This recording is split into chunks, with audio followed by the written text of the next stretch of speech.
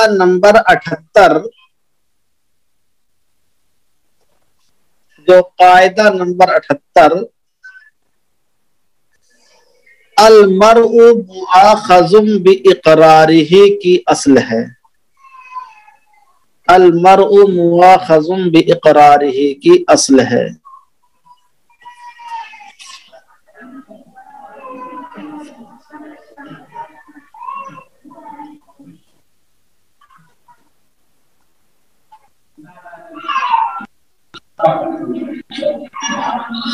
دیکھیے قاعدے کی دوسری تعبیر.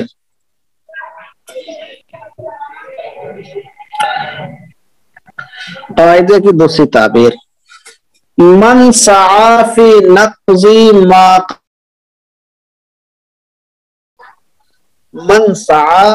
نقض ما قد تم به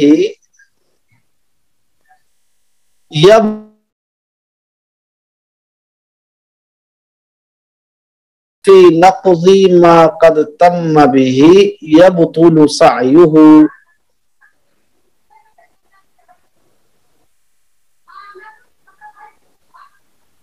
جس نے کسی ایسی چیز کو توڑنے کی کوشش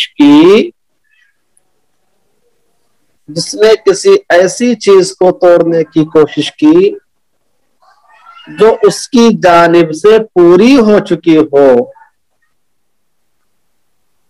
تو اس کی کوشش باطل ہوگی.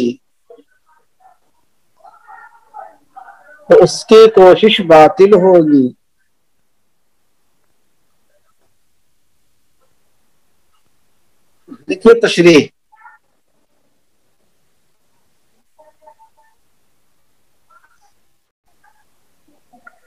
اس قاعدے کا مفہوم یہ ہے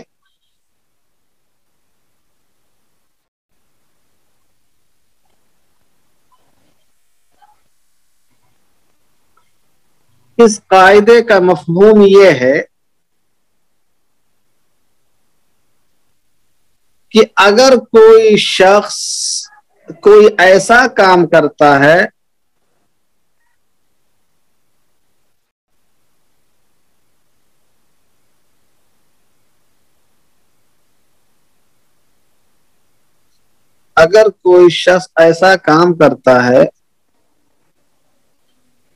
جو اس کے سابقہ کام کو توڑنے والا ہو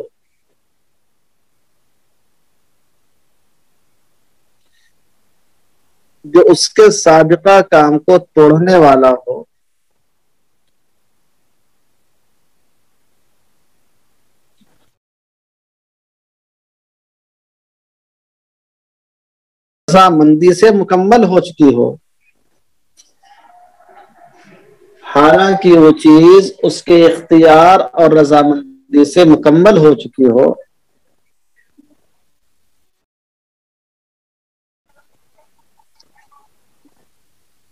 تو اس کے اس نقض کا اعتبار نہیں ہوتا ہے.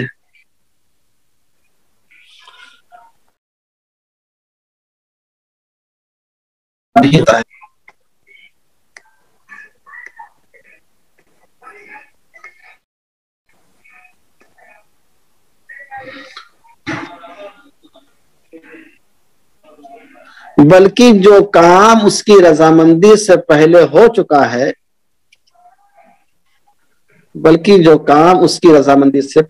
چکا ہے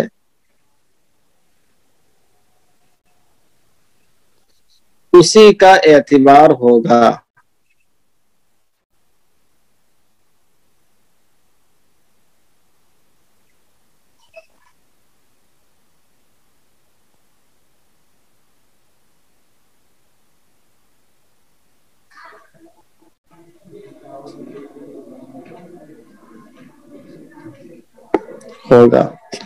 حوالہ لکھیے الوجیز فی ایضاح قواعد الفقہ. الوجیز فی ایضاح قواعد الفقہ، جلد 1 صفحہ 360.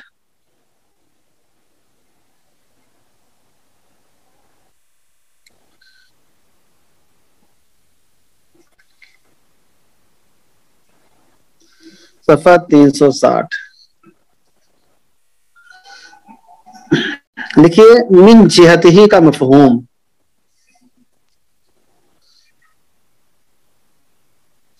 من جہت ہی کا مفہوم. من جہت ہی میں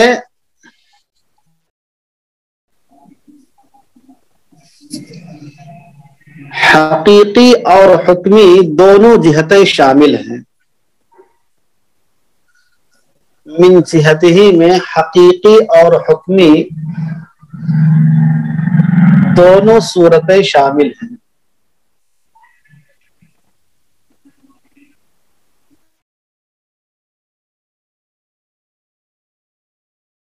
تو توڑا ہو نہیں، یعنی خواہ خود اس کی جانب سے مکمل ہوا ہو،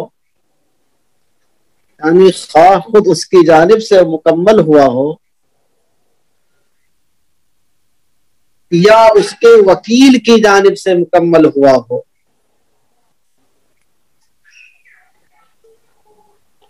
یا اس کے وکیل کی جانب سے مکمل ہوا ہو، دونوں کا اعتبار ہوگا.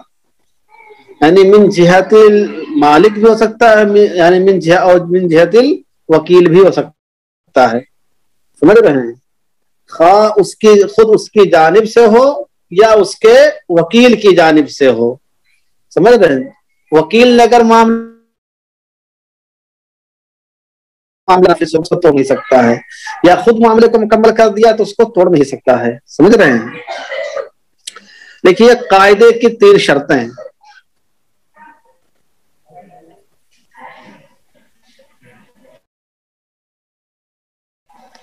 قاعدے کی 3 شرطیں. نمبر 1،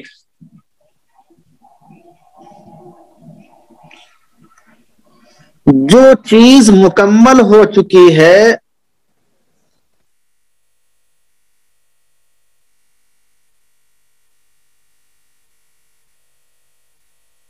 جو چیز مکمل ہو چکی ہے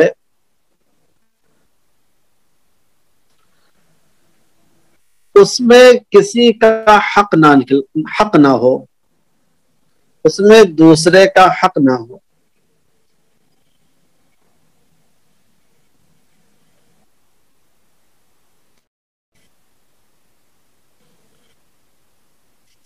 نمبر 2، جو چیز مکمل ہو چکی ہے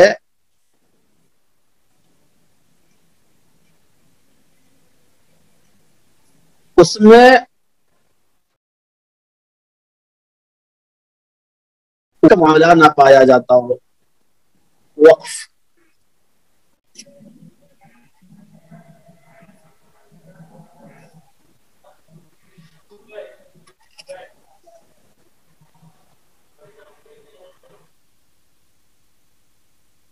نمبر 3،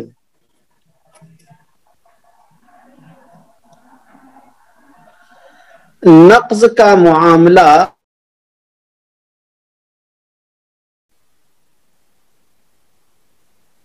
فریق مخالف کے سامنے ہو، فریق مخالف کے سامنے ہو.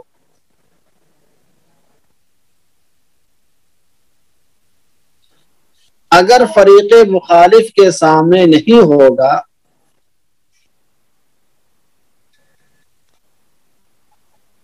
تو سرے سے دعویٰ ہی صحیح نہیں ہوگا.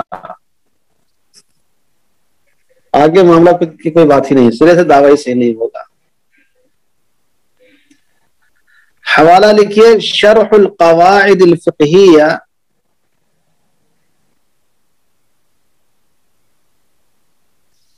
شرح القواعد الفقہیہ، صفحہ 475، صفحہ 475. تیسری شرط دوبارہ، تیسری شرط بتایا کہ نقض کا معاملہ فریق مخالف کے سامنے ہو. اگر تو سرے سے دعویٰ ہی قابل قبول نہیں ہوگا، دعویٰ ہی مسترد ہو جائے گا. حوالہ لکھیے شرح القواعد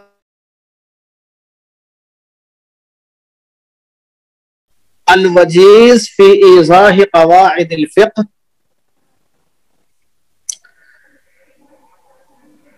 دوسرے میں وقف ہے فا کے ساتھ، الوجیز فی ایضاح قواعد الفقہ، جلد 1 صفحہ 360۔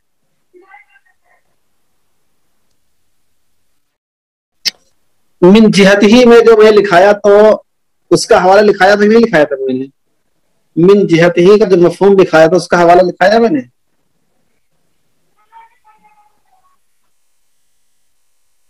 بولیے۔ اچھا اس کا حوالہ لیجیے، موسوعۃ القواعد للندوی صفحہ 553، موسوعۃ القواعد للندوی صفحہ 553۔ تو یہ قاعدہ ہو گیا، قاعدے کا ترجمہ، قاعدے کی اصل، قاعدے کی تشریح، قاعدے کی دوسری تعبیر، من جہت ہی کا مفہوم، قاعدے کی 3 شرطیں۔ چلتے ہیں مثالوں کے ساتھ اس کی تطبیق۔ دیکھیے تطبیقات، نمبر 1،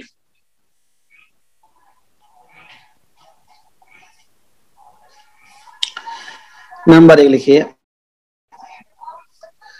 کسی نے کسی چیز کا اقرار کیا،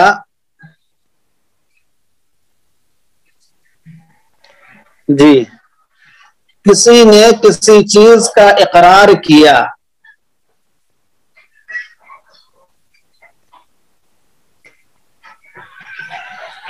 پھر دعویٰ کرتا ہے کہ اقرار میں خطا ہو گئی تھی۔ المرء مؤاخذ باقرارہ بھی مثال آ چکی ہے، لیکن اس کی بھی مثال بن سکتا سے لکھایا، کسی نے کسی چیز کا اقرار کیا پھر دعویٰ کیا کہ اقرار میں خطا ہو گئی تھی، تو اس کا دعویٰ معتبر نہیں ہوگا،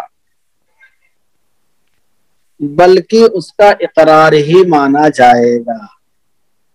اس کا دعویٰ معتبر نہیں ہوگا بلکہ اقرار ہی مانا جائے گا۔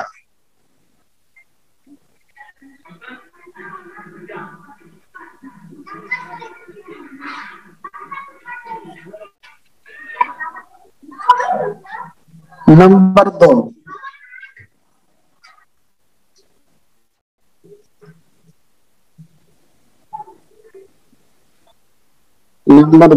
لکھیے صاحب،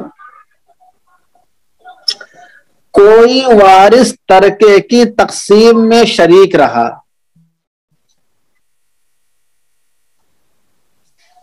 کوئی وارث ترکے کی تقسیم میں شریک رہا،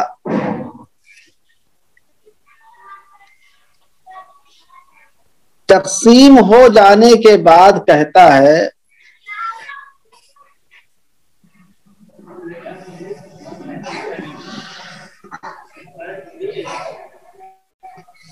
تقسیم کے بعد کہتا ہے کہ فلاں مال میرا تھا، فلاں مال میرا تھا،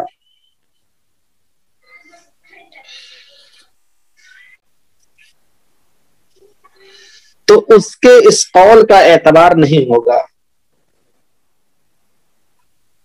تو اس کے اس قول کا اعتبار نہیں ہوگا،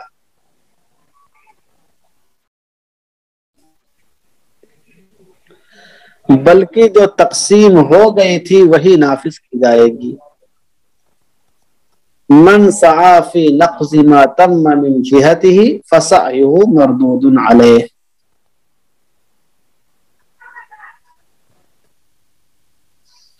بلکہ جو تقسیم ہو گئی وہی نافذ کی جائے گی۔ نمبر 3، کسی نے کسی جائیداد کے وقف ہونے کی بات کہی، کسی نے کسی جائیداد کے وقف ہونے کی بات کہی، وقف،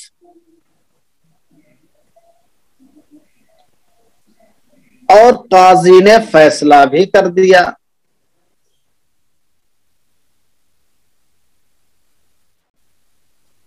اور قاضی نے اسی پر فیصلہ بھی کر دیا،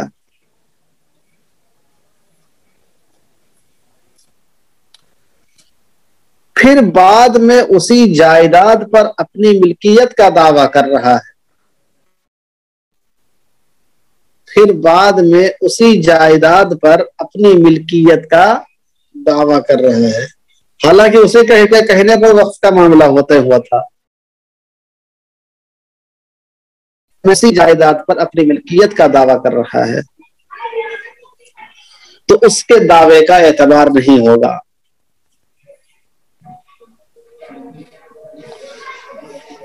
تو اس کے دعوے کا اعتبار نہیں ہوگا اور وہ وقف ہی مانا جائے گا،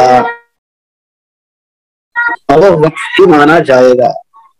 من سعى في نقض ما فسعيه مردود۔